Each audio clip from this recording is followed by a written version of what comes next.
আমি কি খাচ্ছি ভাই, এত মজা কে? আমার কাছে তো সেই লাগে, অনেক স্বাদ, অনেক মজা।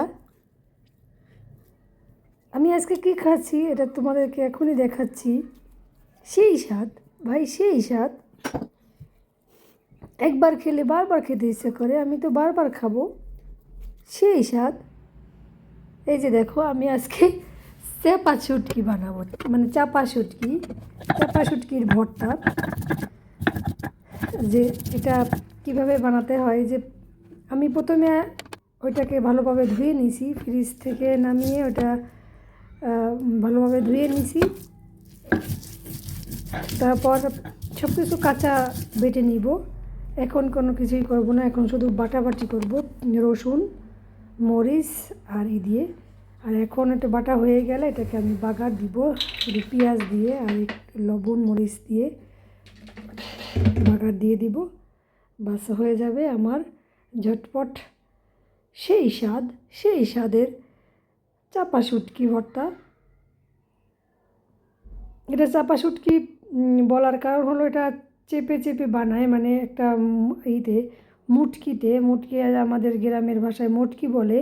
মাটির মুটকির ভিতরে ধরো পুঁটি মাছটাকে একদম গাদিয়ে গাদিয়ে ভরবে, তো কোনো লবণ টবণ কিছু দিবে না, ওইভাবেই আস্তা এরকম গাদিয়ে গাদিয়ে ভরতে থাকবে। তারপরে যখন ভরা শেষ হবে তখন চারপাশে লবণ দিয়ে, ওই মুটকির মুখের চারপাশে লবণ দিয়ে মুখটা একদম ভালোভাবে আটকিয়ে রেখে দিবে ছায়াযুক্ত স্থানে।